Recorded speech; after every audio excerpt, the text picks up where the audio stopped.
예, 여러분 김구 선생님이 쓰신 백범일지란 책 아시죠? 예, 백범일지에 보면 김구 선생님이 나의 소원이라는 글이 있습니다. 나의 소원. 잠시 읽어드리겠습니다.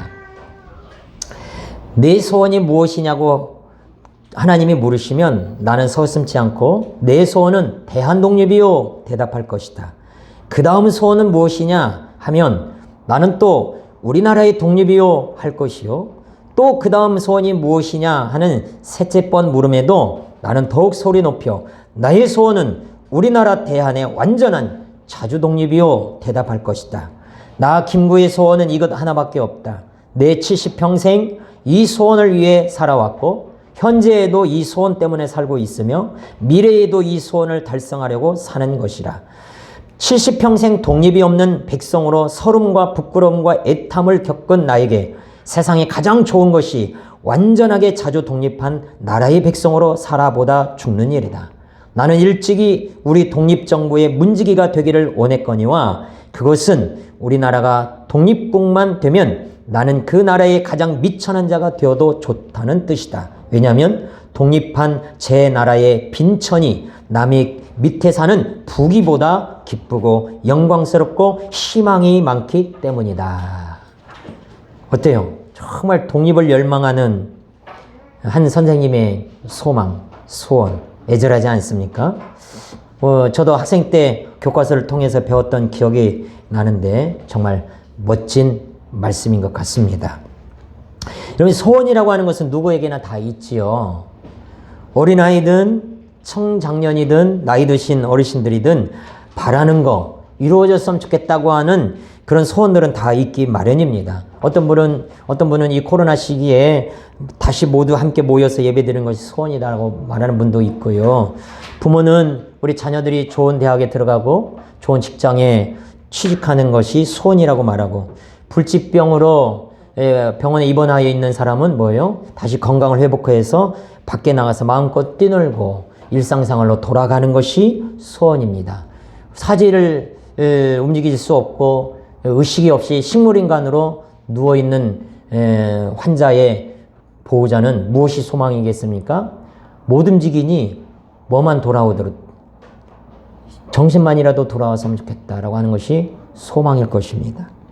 개척교회의 목사는 우리 지금 여러분과 같이 좋으신 성도들과 함께 교회가 부흥되어서 주의 일을 마음껏 감당하는 것이 소원일 것입니다. 아까 우리가 불렀던 찬양 가운데서도 어노인팅의 찬양 사역자인 전은주 간사는 이렇게 노래했습니다. 나의 평생에 단 한 가지 소원, 주의 아름다움을 보며 사랑 노래하는 것. 평생토록 주님을 사랑하며 노래하는 것이 나의 평생의 소원이다라고 그분은 그렇게 찬양했지요. 성경은 이렇게 우리에게 얘기합니다. 시편 37편 4절에 또 여호와를 기뻐하라. 그가 너의 마음의 소원을 너에게 이루어 주시리로다. 또 시편 145편 19절에도 그는 자기를 경외하는 자들의 소원을 이루시며 또 그들의 부르짖음을 들으사 구원하시리로다.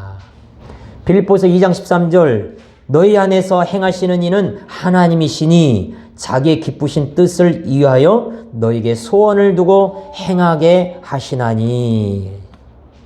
이런 말씀들을 보면 우리에게 소원을 주시는 것도, 그리고 우리의 소원을 이루어 주시는 분은 누구라고 말씀하시는 거예요? 하나님이십니다. 믿습니까? 우리의 소원을 이루어 주시는 분은 누구세요? 하나님이십니다. 우리가 나에게 이루어지고자 하는 그런 바람을 우리가 가질 뿐만 아니라 그 바람이 진짜 하나님이 허락해 주시는 은혜가 있도록 여러분 구하고 바라고 기도하시는 여러분이 되길 바랍니다. 오늘 우리가 읽은 본문에도 한 가지 소원을 가진 사람이 등장합니다. 이 사람은 환자예요. 고칠 수 없는 병을 가진 사람입니다. 이 병으로 인해서 사람들에게 온갖 멸시와 따돌림을 당합니다. 모든 것을 다 잃어버렸어요. 가정을 잃어버리고 이웃들로부터 버림받고 동네에서 쫓겨났습니다. 고칠 수만 있다면 이라고 하는 이 한 가닥 희망이라도 가져볼 건데 이 병에 한번 걸리면 거의 낫지 못하는 무서운 병이에요. 너무 외롭고 너무 비참하고 너무 고통스럽습니다. 이 병이 바로 나병이에요. 옛날 말로는 문둥병입니다. 지금은 나병에 걸려도 고칠 수 있지만은 예수님 당시에는, 그리고 우리 뭐 일제시대까지 정도만 하더라도 뭐예요? 도저히 고칠 수 없는 불치병으로 간주되었습니다. 이 병의 초기 증상은 어느 누구도 잘 모른다고 해요. 이 나병에 걸렸을 때는 잘 모른다고 해요. 그래서 자기도 모르게 3년이 흐르고, 자기만 알고 3년이 흐르고, 남들이 알게 되기까지 또 3년이 걸리고, 그래서 9년이 되어야만 이 사람이 문둥병이 걸렸네라고 알게 된다는 것이에요.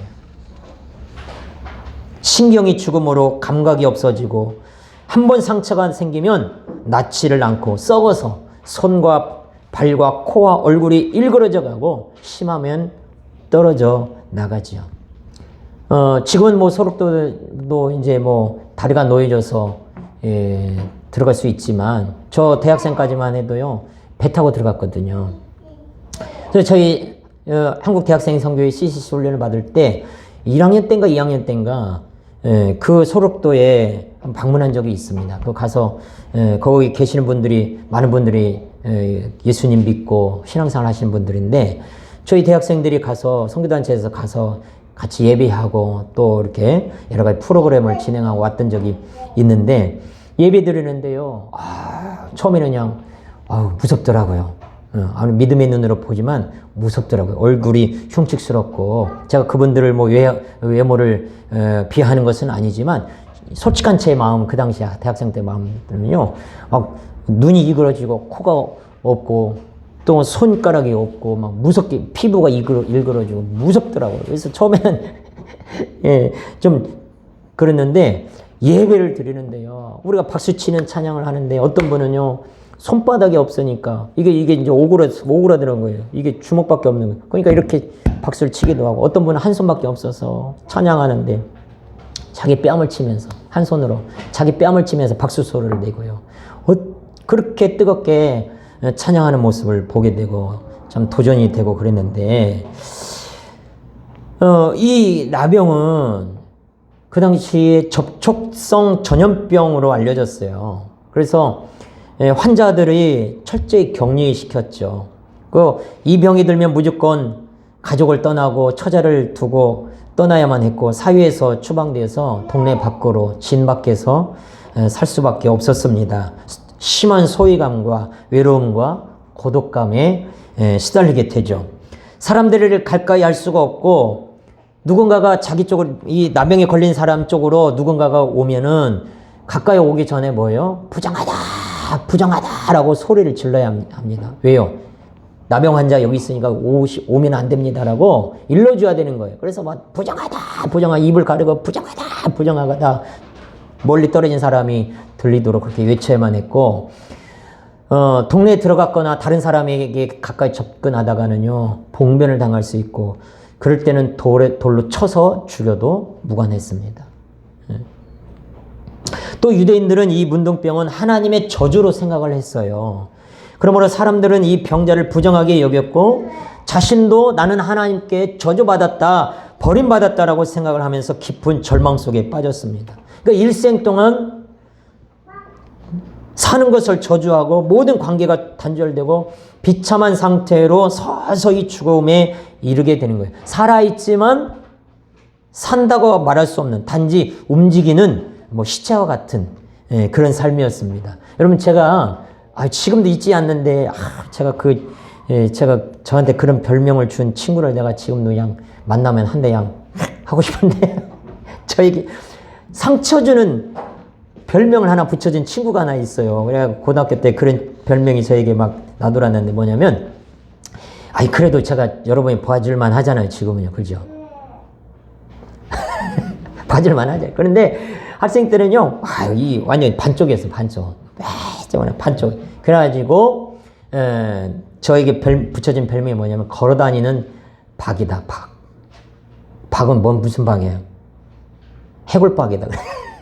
걸어다니는 해골박이다. 너무 말라가지고. 이 나병 환자가 그랬던 거예요. 살아있지만 걸어다니는 시체와 같은 삶이 이 나병 환자에 있다는 것이죠. 실제로 그 나병 환자들이 모여 살고 있던 그 수용소에서 그들을 돌보던 의사가 기록한 그 내용에 이런 글이 있었습니다. 나병 환자들은 육체적으로나 정신적으로 병들어 있다. 나병 환자는 수치와 공포감에 사로잡혀 있었고 이상한 일이지만 나병 환자들은 일종의 죄의식을 갖고 있었다. 사람들이 기피하고 멸시했기에 어떤 나병 환자는 자신의 생명을 스스로 끊어버리려고 했으며 실제로 어떤 사람은 그렇게 했다는 것이죠. 그러니까 비관하고 절망해서 스스로 목숨을 끊는 사람도 있고 죄의식에 사로잡혔었다는 것이죠. 이렇게 무섭고 불치의 병, 죄로 인해서 하나님께 징벌을 받는 것으로 여겨졌던 그 병에 걸린 한 사람이 오늘 본문에 예수님께 왔어요. 근데 이 사람은 상태가 오늘 본문에 이 사람의 상태가 너무 심각한 거예요. 나병 중에서도 최악입니다. 자, 1절을 다시 한번 보면 아니 1절이 아니라 몇 절? 12절에 보니까 신체의 한 부분만이 아니라 어디에 나병이 들었어요? 온몸. 온몸에 문둥병이 들렸다고, 나병이 걸렸다고. 그러니까 아주 심했던 것입니다. 미리암이 모세의 누이 미리암이 모세를 비난했다가 나병이 걸렸잖아요. 어디에? 네? 손에. 유대의 왕 한 사람이 회장에 들어가서 제사장이 할 일을 자기가 교만하게 자기가 하다가 이마에 나병이 걸린. 실제 한 부분에 걸릴 수는 있지만 이 환자는 뭐예요? 온몸에 나병이 걸린. 나병 중에서도 최악입니다. 근데 이 환자는 예수님이 사람들을 고쳐주셨다는 소문을 들었을 것입니다. 그래서 이 예수님을 찾아왔어요. 이 사람은.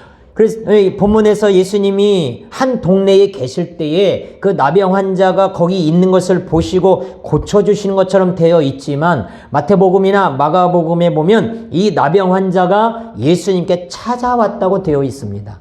그러니까 아까 말씀드린 것처럼 서두에서 말씀드린 것처럼 나병 환자는 동네 밖에 쫓겨나서 진 밖에서 생활해요. 격리되어 살 수밖에 없었는데 동네 안으로 지금 들어온 거예요. 예수님이 한 동네에 있는데 그 동네 안으로 지금 이 나병 환자가 들어온 거예요. 발각되면.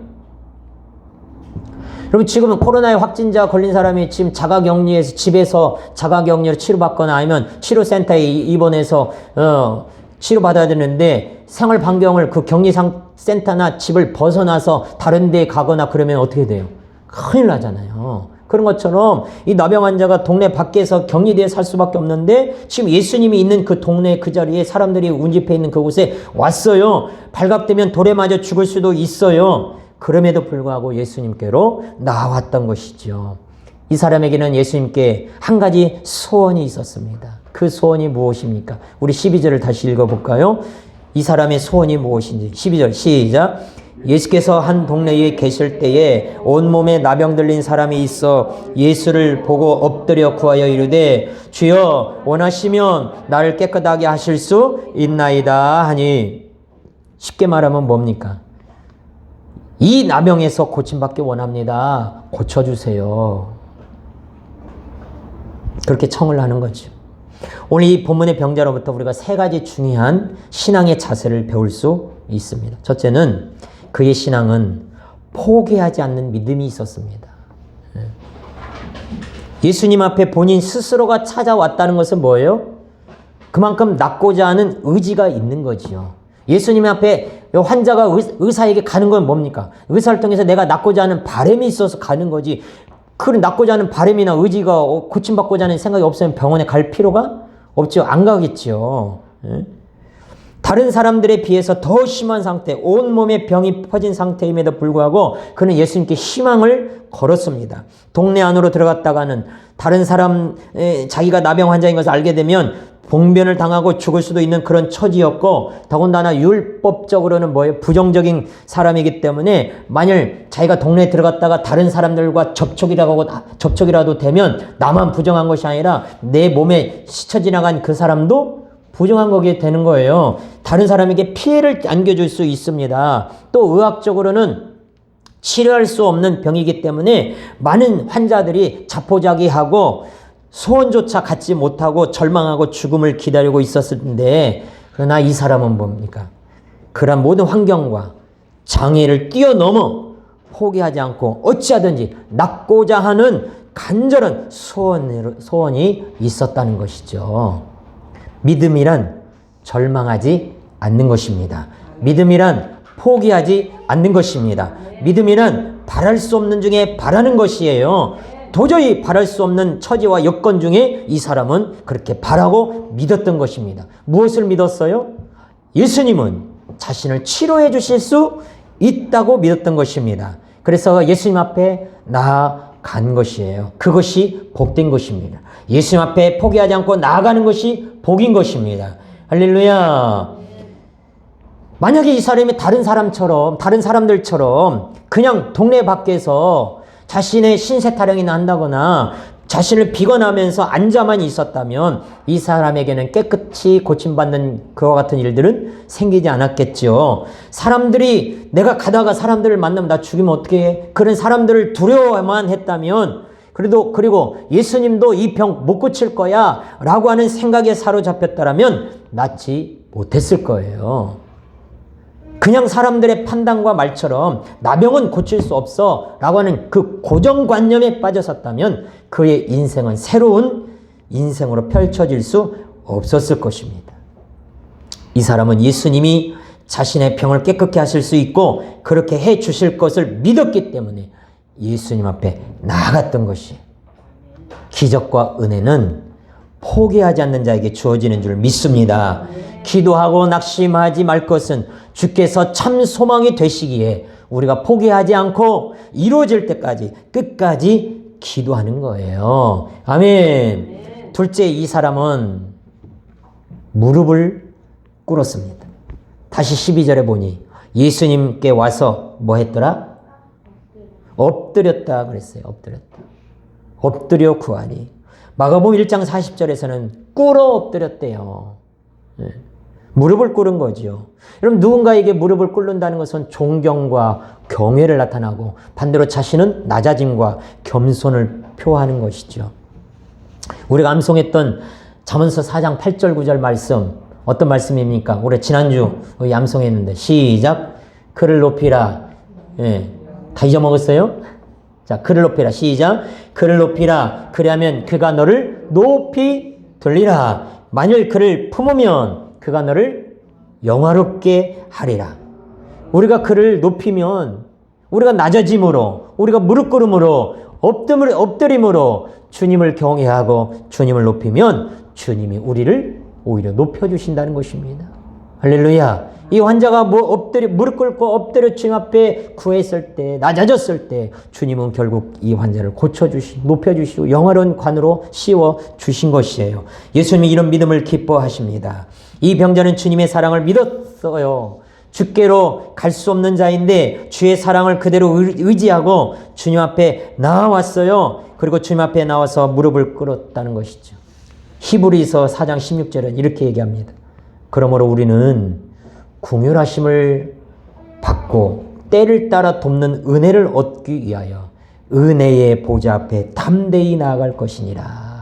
하나님은 우리에게 때를 따라 여러분을 도와주시는 줄로 믿습니다. 그 주님 앞에 우리에게 때를 따라 이때 저때 필요할 때에 하나님의 적절한 때에 가장 좋은 것으로 우리에게 돕는 그 은혜를 얻기 위하여서 주님 앞에 나아가 무릎 꿇고 엎드린 저와 여러분이 되실 주의 이름을 축원합니다. 소원이 있어요? 여러분이 소원이 있습니까?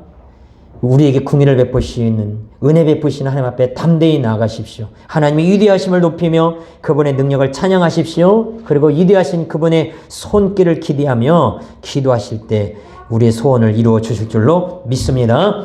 세 번째, 이 사람은요, 예수님의 뜻을 구했어요. 예수님의 뜻을 구했어요. 12절 구하여 이르되 주여 원하시면 나를 깨끗하게 하실 수 있나이다. 주여 원하시면 나를 깨끗하게 하실 수 있나이다. 이 사람은 이렇게 기도하지 않았어요. 주님, 제가 원합니다. 제가 원하니 그러니 저를 좀 고쳐주십시오. 이렇게 말하지 않았어요. 주님, 저는 이 나병에서 고침받는 것이 소원입니다. 그렇지만 주님이 원하실 때 그렇게 하실 줄로 믿습니다. 그랬던 거예요. 좀 더 짧게 줄인다면 한마디로 이런 기도겠죠. 내 뜻대로 마옵시고 주님 뜻대로 하옵소서. 어디서 많이 들어본 기도죠. 내 뜻대로 마옵시고 아버지 뜻대로 하옵소서. 우리 예수님이 겟세마네 동산에서 기도하실 때 하셨던 기도 아닙니까? 아버지여, 만일 아버지의 뜻이거든 이 잔을 내게서 옮기시옵소서. 그러나 내 원대로 마옵시고 아버지의 원대로 되기를 원하나이다. 이 사람은요, 할 수 있거든이, 누가 그렇게 주님 앞에 구했잖아요. 할 수 있거든이 내 아들의 병을 고쳐주십시오. 근데 이 나병 환자는 할 수 있거든이 이렇게 기도하지도 않았어요. 그는 예수님이 자신을 고칠 수 있다는 것을 압니다. 믿었어요. 예수님이 그 능력을 신뢰했습니다. 그리고 주님 앞에 나아갔어요. 문제는 예수님이 자신을 고칠 수 있느냐 없느냐가 아니라 뭐예요? 예수님이 자신을 고치시는 것을 원하느냐 원하시지 않느냐, 이것을 바라본 것입니다. 나 같은 자를, 이렇게 더럽고 추악한 자를 예수님이 고치려고 하실까? 모든 사람이 거절하고 사람 취급을 받지 못하는 나를 주님이 고치시려 하실까? 그걸 생각했다는 것이죠. 여러분, 우리는 기도할 때 내 원대로만 이루어달라고 기도하지 않습니까? 하나님의 뜻은 전혀 무시하고 내 뜻대로만 이루어달라고 기도하고 바라고 떼쓰고 하죠. 중요한 것은 내 소원이 아니라 하나님 아버지의 뜻인 줄로 믿습니다. 내 뜻대로 살고 내 계획대로 사는 것이 아니라 주님 뜻대로 사는 것이에요. 목회도 마찬가지입니다. 내 생각과 내 비전과 내 경험으로 목회를 하는 것이 아니라 하나님의 뜻을 추구하면서 하나님의 뜻을 알아가면서 주님 뜻대로 목회해 나가는 것이죠. 어떤 집사님이 그런 기도하는 거 들었습니다. 하나님, 우리 가정 부자 되게 해주세요. 물질 축복해 주세요.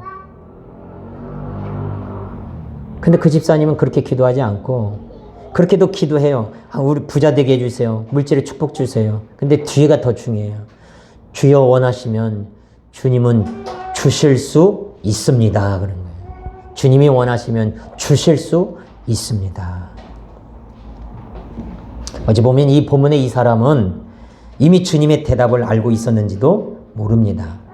예수님께 나아가서 구하면 주님은 거절하지 않으시고 응답해 주실 거야. 주님도 내가 깨끗이 고침받기를 원하실 거야. 이런 생각을 가지고 말하지 않았을까요? 그 예수님이 지금 여러분 곁에 계십니다. 그 예수님이 지금 여러분과 함께 하십니다. 그러니 나의 병을 고칠 수 있는 분이 주님이시고 나를 절망에서 건지실 분이 주님이시고 나에게 새로운 인생을 주실 분이 주님이신데 그 주님이 나와 함께 하시고 우리 교회에 함께 하시고 여러분 가정에 함께 하신다는 걸 믿으시길 바랍니다.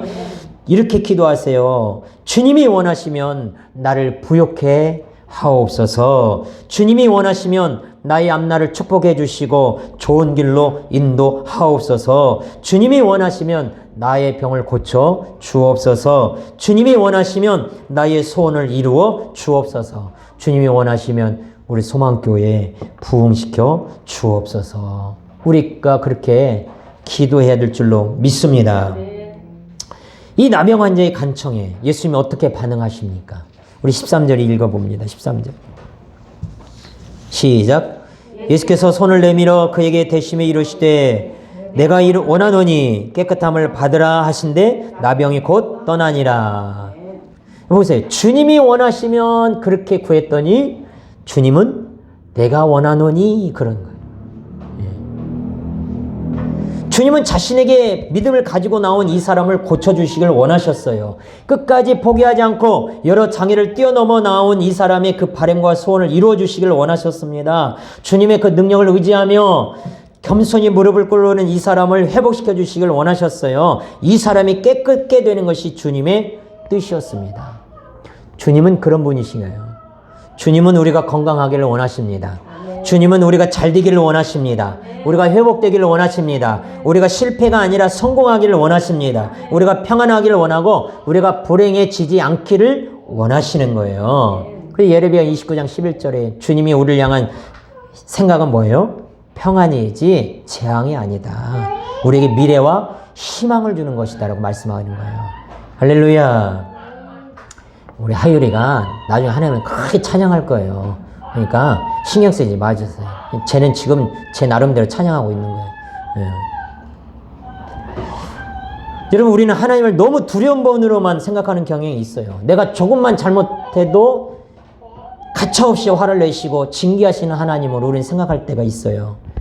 나를 바라보시는 하나님이라고 우리가 고백할 때, 나를 바라보시는 하나님은 그저 나의 잘잘못을 따지기 위해서 한눈 팔지 않고 나를 막 지켜보는 CCTV 하나님으로만 생각하고 있을 때가 있지 않습니까? 그러나 하나님은 내게 긍휼을 베푸시고 내게 은혜를 베푸시는, 우리에게 축복해 주시길 좋아하시는 사랑의 하나님인 것을 여러분 기억하시길 바랍니다. 우리가 애들이 찬양하는 찬양 중에 이런 찬양이 있어요. 좋으신 하나님 인자와 자비 영원히. 아이고 주여. 좋으신 하나님. 아이고 얘가 끝에가 비어가지고 아이고 깜짝 놀랐네. 예, 이거 전국으로 다 나갈 건데 이거 큰일 났네. 좋으신 하나님 인자와 자비가 어떻게 해요? 영원하다는 거예요. 우리가 부르는, 우리 어른들이 부르는 찬양인데 좋으신 하나님, 좋으신 하나님. 어떻게 좋으신?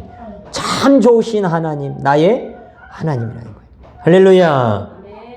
그런데요, 저는요, 여기에서 더 은혜가 되는데, 예수님이 이 병자의 요청을 들어주시는 그 마음, 고쳐주시고자 하는 그 마음만 있을 뿐만 아니라요, 사람들이 감히 상상도 못할 일을 하셔요.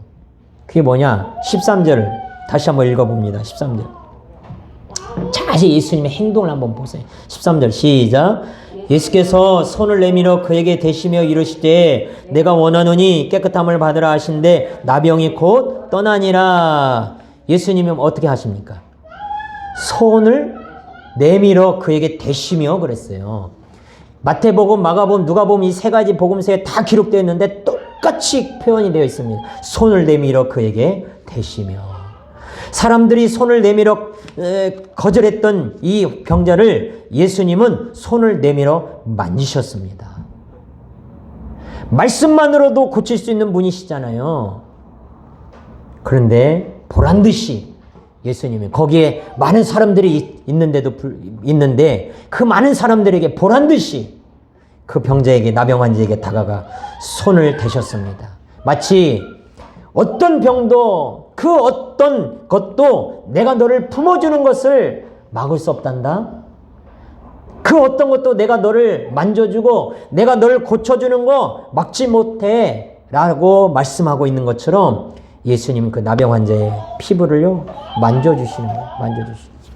여기 여수에 가면 애양원이 있지 않습니까? 우리 손양원 목사님이 나병 환자들 돌보면서 그렇게 지내셨던 그 모습이 있는데요. 우리 손양원 목사님은 어떻게 했습니까? 나병 환자들의 그 고름을 입으로 빨아 짜냈다고 그러잖아요.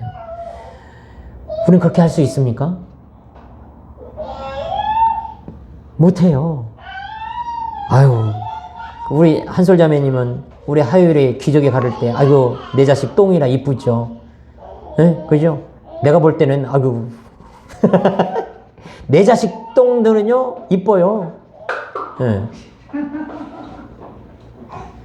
남의 병자의 고름을요 입으로 짜낸다? 상상할 수 없습니다. 할 수 없죠. 그래서 손양원 목사님 그래서 사랑의 원자탄이라고 부르고 자신의 두 아들을 죽인 그 원수를 양아들로 삼죠.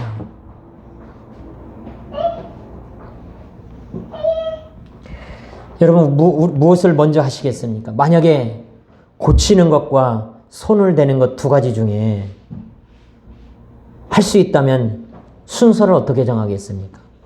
굳이 손을 대야 한다면 고치고 나서 그 다음에 손을 댈 수 있지 않겠습니까?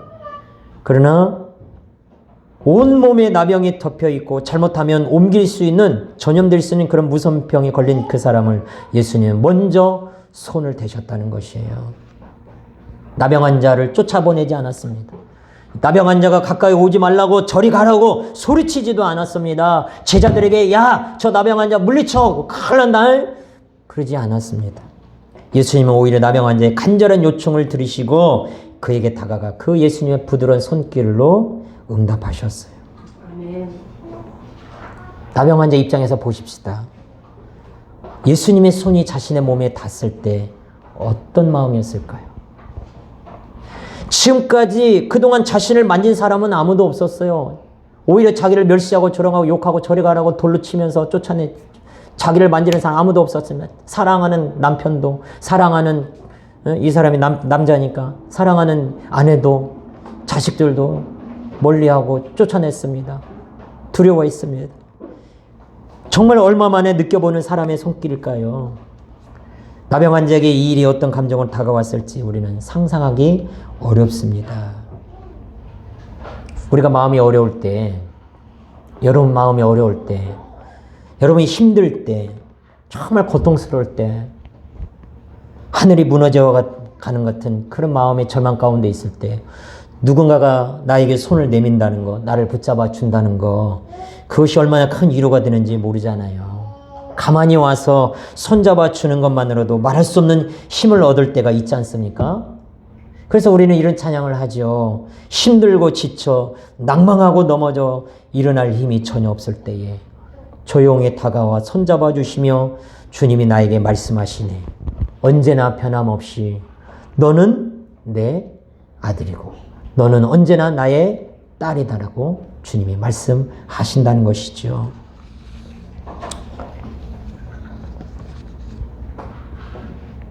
예수님이 손을 댔을 때 반대의 일이 벌어집니다.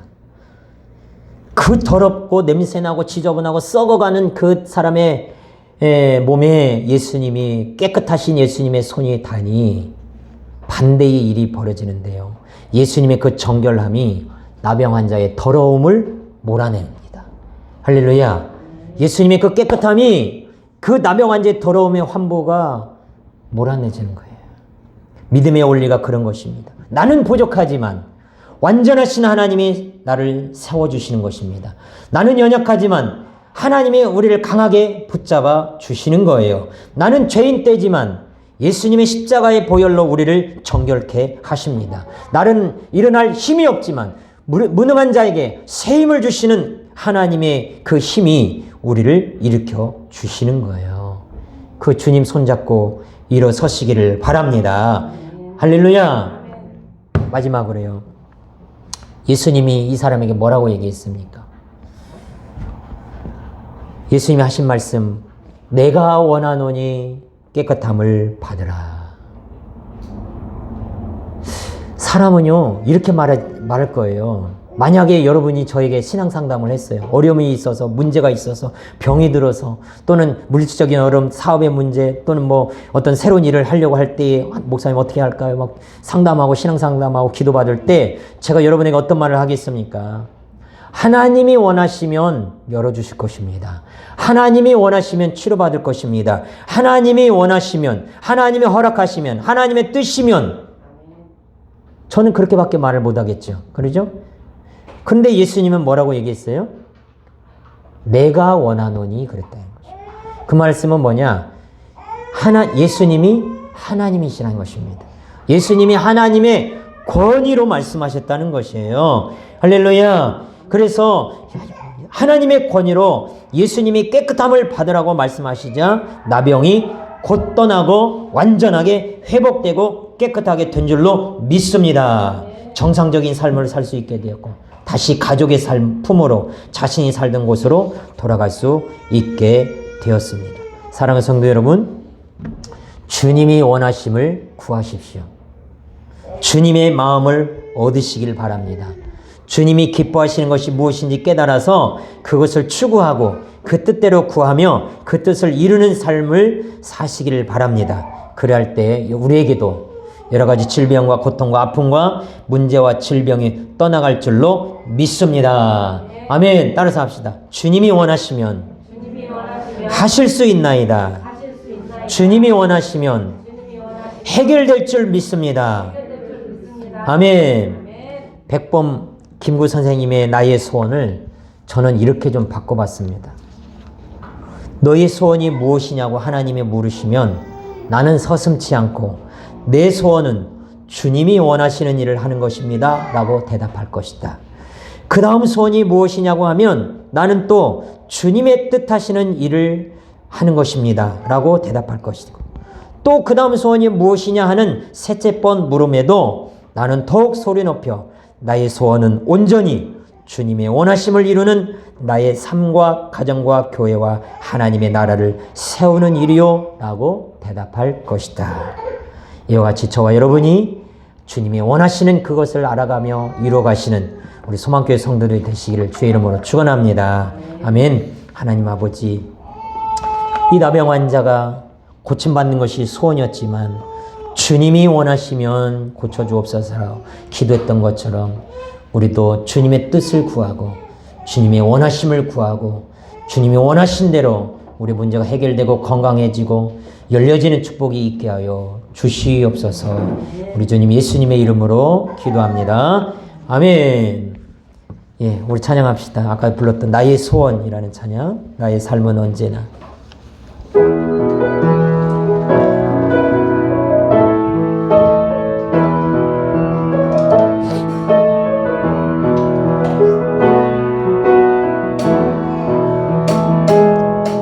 나의 삶은 언제나 주님 찬양하는 곳 고난을 당할 때도 주님 찬양하는 것 나의 소망은 항상 주님 바라보는 것 낙심할 일 있어도 주님 바라보는 것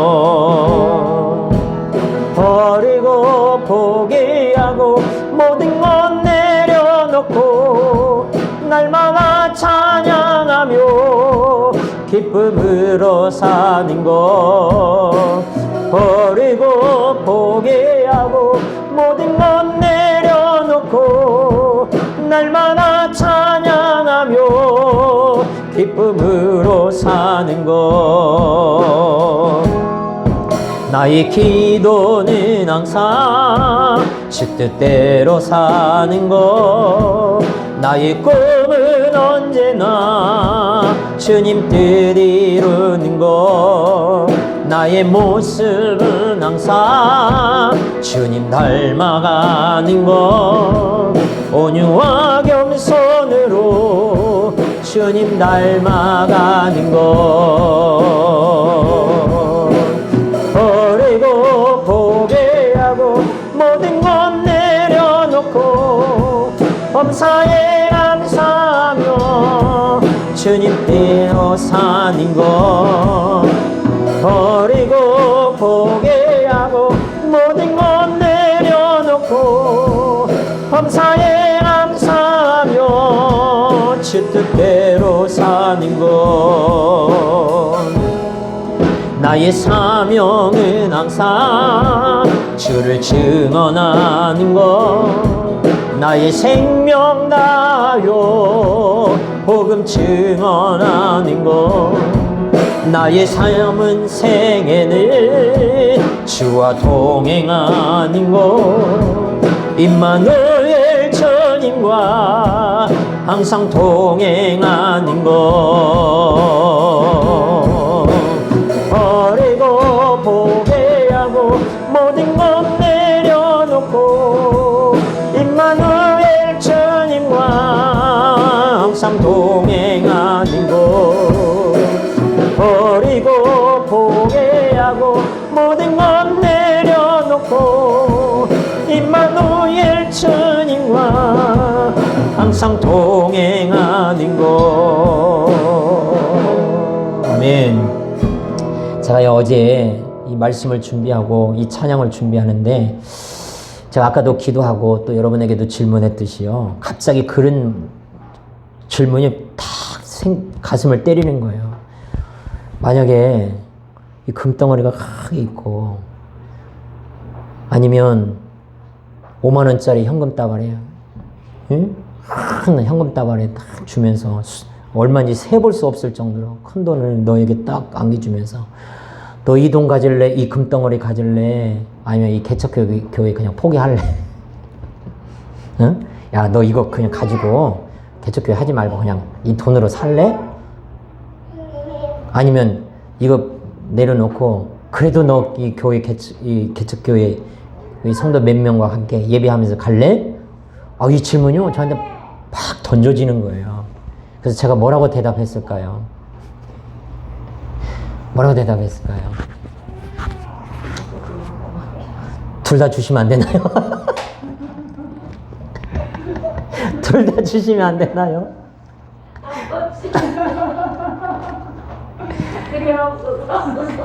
아니, 이거 안 가지고 교회만 하겠습니다. 이건 너무 뻔한 대답이잖아요. 그래서 제가 하나님 둘 다 주세요.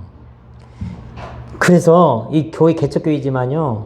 이거 큰 돈 가지고 제가 큰 교회 건물부터 안 짓겠습니다.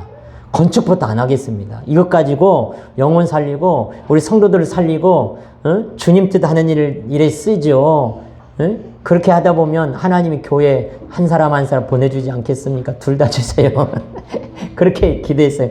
그리고 만약에 정말 하나님이 야, 둘 다 안 돼. 하나만 진짜 하나만. 그러면 그때는 제가 교회 선택하겠습니다. 그랬어요. 여러분 그럴 수 있겠습니까? 진짜? 여러분들 그렇게 대답할 수 있겠습니까? 아이고 모르겠어요. 우리 애들은 아이고 돈이면 단데 그렇게 생각할 수 있을지 모르겠습니다. 예. 우리 다시 2절만 한번 2절 3절만 다시 한번 찬양하겠습니다. 2절 3절.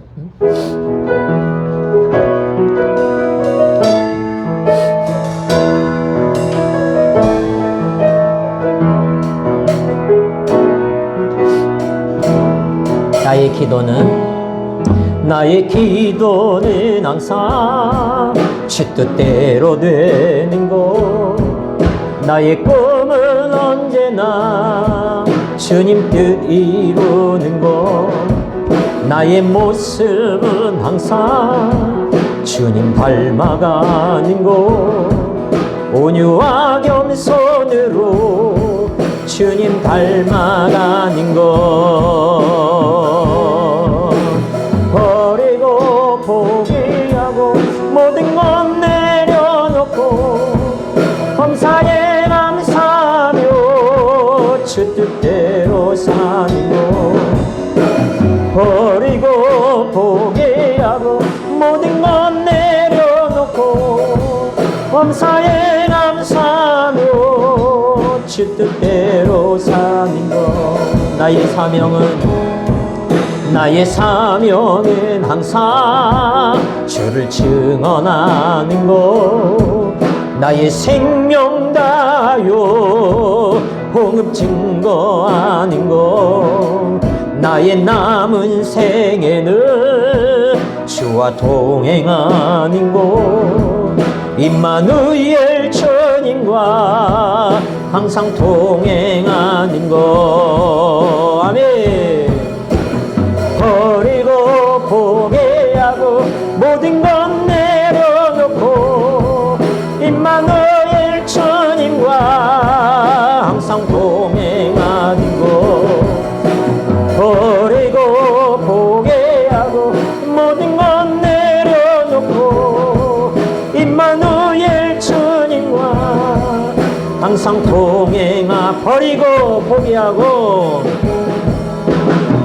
버리고 포기하고 모든 것 내려놓고 임마누엘 주님과 항상 동행하는 것.